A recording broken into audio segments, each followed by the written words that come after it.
Welcome to The Conversation, a podcast about technology, instructional design, and the learning sciences. Today, I'm talking to Brandon Dove. Brandon works at the Learning and Writing Center at Delphi University, and he is also a musician. He actually composed this music, this intro and outro that you've been hearing. Our conversation is about what is the Learning and Writing Center, what they do, how you should use them. But before we start, Brandon, why don't you introduce yourself? I work for the Learning and Writing Centers. I coordinate their online services, and I'm also a student. I'm a master's student in the Educational Technology program, and then I've been working for the Learning and Writing Centers. The work that I do at the Learning and Writing Centers, specifically because I'm trying to help build out different service models. When you couple that with the kind of work that I do in the EdTech program and the sorts of things that I'm learning, a big part of my professional academic identity is kind of rooted in a lot of the sort of topics and matters that are more prevalent now than ever, in that remote learning, online learning. And aside from that, I play music. I was a gigging musician up until March. We'll see what happens with that. But I play and perform music. I write music, and that's sort of a second piece of my life. Nice. So what is your official title there? So my official title at the Learning and Writing Centers is Coordinator of Virtual Campus and Online Services. Because I was working on the admin staff, I was the one who would man the camera or try and figure out how to get our workshops live streamed or figure out what platform we were going to use. We also think about our presence in physical ways on the Garden City campus, Manhattan campus, or I was actually the Manhattan Center coordinator for a while. Oh, I didn't know that there was a branch in the Manhattan Center. We try and have a presence in all of the satellite centers. So I did a lot of tutoring over at the Manhattan Center. I was working with primarily social work and School of Education students, but I also helped build out and manage a very small staff there of GA tutors from those departments themselves. So now that the Learning and Writing Center is fully online, other than that shift, do you notice any other major changes in terms of what kind of students are coming to the center? They're really the same now, except the timeline is sped up because people need more help than ever, right? So it's like, okay, we need to really find ways to bridge these gaps and to try and help clarify what we do, both, for whatever constituents, whether it's a student or it's a professor. The Learning Center and the Writing Center, are these free for the students or are some parts of it free? 100% free. So there's no reason the students are not using this, right? Right, yeah, exactly. When you or the tutors work with students, is it synchronous? Is it asynchronous? Is it combination? How does it work? Our primary modality would be sort of the model of synchronous, one-on-one, in-person tutoring, meaning a student or a member of the community would come in typically in a 30-minute or 60-minute interval to meet with one tutor, again, for help with building certain skill sets, maybe for specific help with a specific subject that they're struggling with in one of their classes, or they're trying to brainstorm for a project or a paper, or they have a paper and they want to get another set of eyes on it, that sort of thing. That also expands from one-on-one to group appointment. That may mean something like small groups that are specialized around particular areas. So, we'll typically run small groups in Chem 111 study sessions, a physics study group. It will be a little bit more regular, a little bit more like, you sign up and it's once a week or, once every 2 weeks or so, and it's kind of a group format thing. Then that expands a little further to like the in-person workshops. And the workshops tend to be a bit more macro. So the workshops will be maybe on specific aspects of the writing process, like getting started or APA citation or quotes and paraphrases, right? Sometimes they're on, again, holistic academic skills like studying and note-taking, critical thinking. We've been kind of expanding into the learning metacognition, some of that. I was looking at the skills development page, which you have a list of things that students can come in for. So, time management, studying, note-taking, you mentioned some of these. Are these all kind of single session? The student would come in and they would be coached on one of these things. Are there follow-up sessions? How does it work? Does it depend on the skill? It depends on the skill. Like, so sometimes they will exist as one-off workshops in the form of like a 3 to 4 session arc. A tutor will be seeing a student 3 to 4 times over the course of 3 to 4 weeks to help them build out one of those specific skill sets. In the case of, say, like time management, it's say sort of distributing or demonstrating a couple of different time management models. Right. I mean, it would make sense to follow up on to see, did you work on this or? Yeah, exactly. And I mean, it wouldn't be out of the question to have a one-off session because you're helping somebody clarify something very specific because they're having trouble we're doing a chapter on major seventh chords. And they're having trouble spelling them and they come in. It's like, this is the dot I need to connect. And I'm like, cool. Well, let's think about this way. And then like, once they kind of clicks, it's like, oh, cool, I get this. But with something like critical thinking or even building the sort of habits necessary to evoke good note taking and good studying, these things, I mean, they're ongoing, right? This is the kind of a kind of learning that is ongoing. It needs to be continual. Are there things that sometimes you see students or even professors sending a student to the Learning or Writing Center, they come thinking or expecting something, but that's just something you don't do. So for example, I know in other writing centers, they don't do editing. They're not going to look through your grammar for you.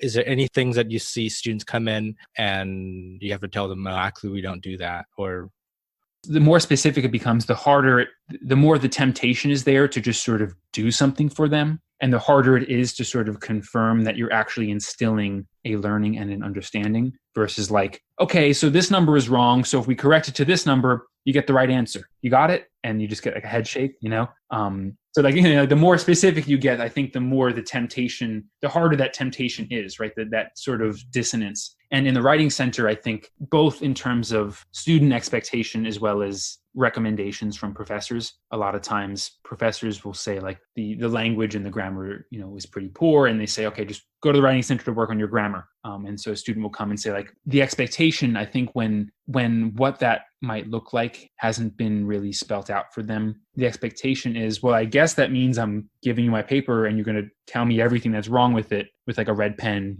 and fix it all. And then I'll hand it in. And that must mean that like everything is fixed. Now I can hand my paper in. Are there things that professors can do to help bridge what they need? Like when you said in your example, like work on your grammar, is that too vague? And is there something that professors can do a little bit better so that it helps the students and helps you and the writing center work on the assignment on the writing more productively? So, I mean, the vagueness is certainly a strong dimension of it. But one of the things that I've seen also is just a professor, if they can help evoke some of that interaction earlier on in the process. And I shudder to think, the amount of work that I would be implying right now to be created by saying like, I don't know, have more drafts or like give students feedback more often, or like have projects that span or that will involve a certain level of contribution and feedback more than is typical, right? Because what I think it typically tends to be in terms of what I've seen is like, okay, there's a paper, it's due at the end of the semester, or, it's due, here's your midterm paper, it's due this week, and you get assigned it like 3 weeks earlier. And this week sounds pretty optimistic. It's not tomorrow or this afternoon. Yeah, exactly. Yeah.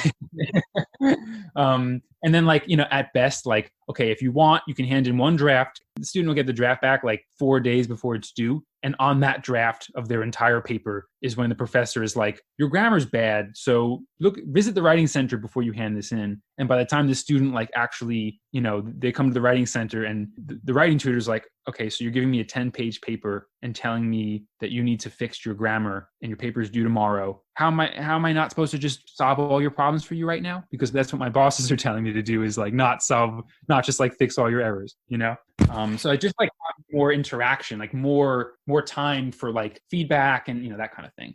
What are the best ways, or have you seen kind of ideal ways that they can take advantage of either the Learning Center or the Writing Center? What is kind of the most productive way that they can come? Should they have some ideas? Should they have a draft? Should they have an outline? Should they, is there kind of any thoughts along those lines that could help students decide like when they should come to you?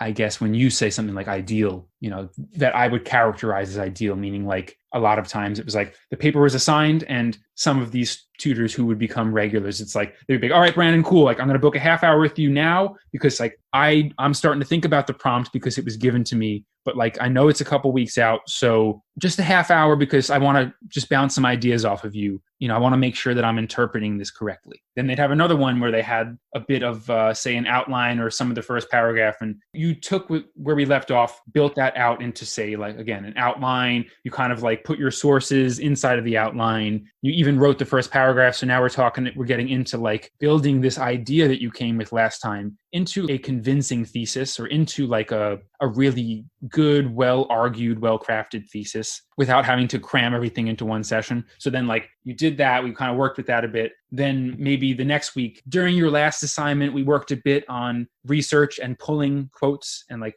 how to know when you're pulling an appropriate quote that actually supports your argument. And so like we're building off of this assignment you did last time, that skill. Now we're doing it again. We're kind of re-edifying it. Now, I mean, that presupposes a few things. I mean, one is, as I said, the utter commitment, that particular kind of student who's just like, they're an adult, they're here, they have a family at home, they have a job, they mean business. They're like, I'm coming here, I'm staying here till 10 p.m. and I'll be here on Saturday. And it's hard to presuppose there will always be that kind of structured approach to it. And it doesn't necessarily need to be there, right? That like, I need to come X amount of times. Everyone can benefit from getting reinforcement or getting help on the skills listed, not just students. And this is definitely true for the Writing Center as well.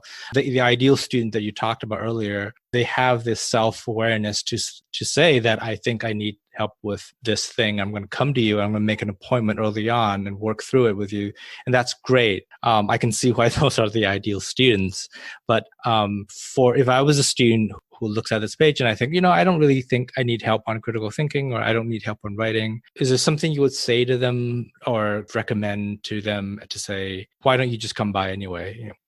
Yeah. I mean, there's two pieces on that. One is just about, I think, the rhetoric of a tutoring center being something that's oriented towards remediation. And that's a tough one. Like, as you said, like one of the benefits of the ideal student is they don't see this academic support service as like support in the sense like a crutch so much as it is a tool. That's one of the big ones that what I would want to say to somebody is like, I mean, we even have tutors who work for the center will book sessions with other tutors, whether it's for a particular class that they're taking outside of their lane. And so like they're looking for additional support in that way. Or if it's just, I mean, we've even had Writing Center tutors submit their papers to other tutors because that's, I think, the nature of the way they see this is like a tool. This is like an additional tool that's available to me. So that's, I think, maybe one of the first kind of messages. And then I guess the second one, a way that I've thought about this, in a way, again, that my work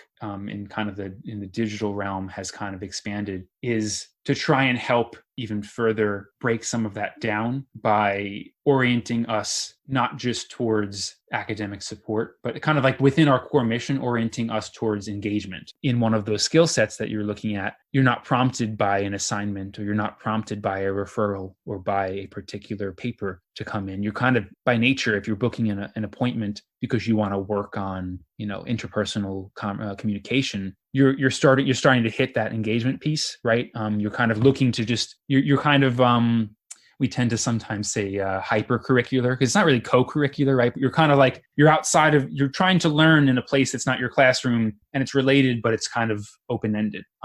You're looking to be engaged. And so for me, that's been an interesting piece that I've been trying to help, which by nature will then also help that stigma, which is like, how can we communicate to the community that this is also totally a place for you to go voluntarily for means of sort of like academic engagement outside of just like coming here because you have a specific issue. Do you guys have any formal relationship with the faculty center or the FCPE? Because when I think of FCPE, I think like it's the faculty version of the Learning Center, and they focus on the faculty's needs and professional development. And it sounds like you are working on the student end. I don't know if there are productive ways of both of you to have conversations or anything. I'm just curious about that. we would work with the FCPE, or Matt Lavery, or, or one of our coordinators might have worked with the FCPE in a particular, in a way that might have been similar to the way that a professor would, meaning like we had worked with this particular instructional designer on building a video or a Powtoon, or I remember I came on and I had gone over there to, record a voiceover for an educational Powtoon. It's Ryan Sobek who told me about the EdTech program. And I literally walked over to his office and I was like, I kind of feel like I should probably start hanging around you more often, because I feel like there's a bridge here. Like I didn't even know the term instructional design back then. I'm describing to him like I'm trying to do on the student end, building up competencies and that kind of thing. And he was like, well, you should check out this program, and the rest is history.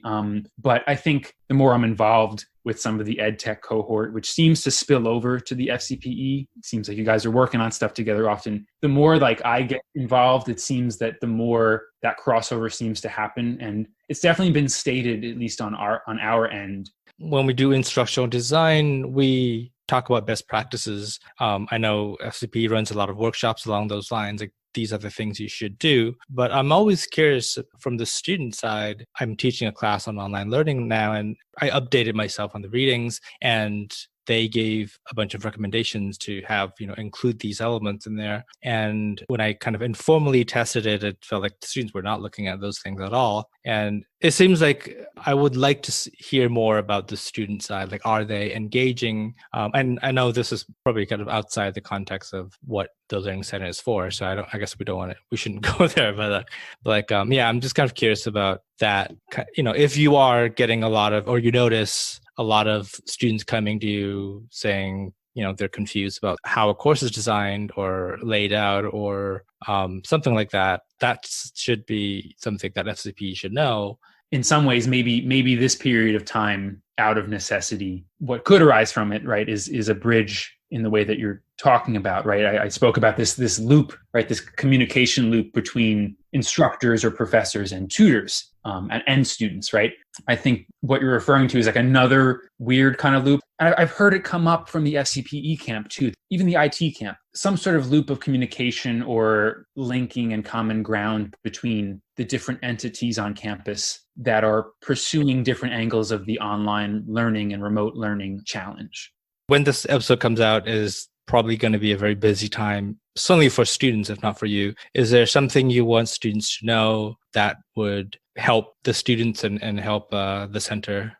For someone who's in a particular spot where it's the final week and the window of opportunity for a more grand multi-appointment arc, this is still a resource for someone like you. Having an extra pair of eyes. In the case of a paper, you may totally benefit from submitting your paper to the digital Dropbox just for an extra pair of eyes, or to make an appointment for a half hour to make sure the flow is good, that kind of thing, and just get some feedback. You might find that's useful. In the case of the Learning Center, it's totally okay to come in with specific questions. You have some last minute studying tips, right?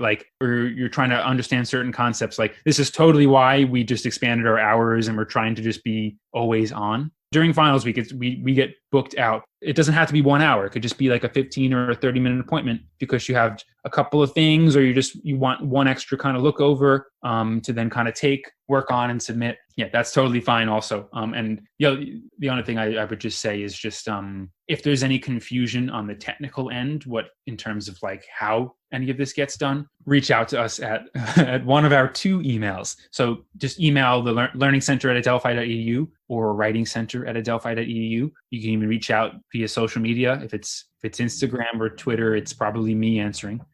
So like next week is a week before everything's due. Is there some advice you might give them?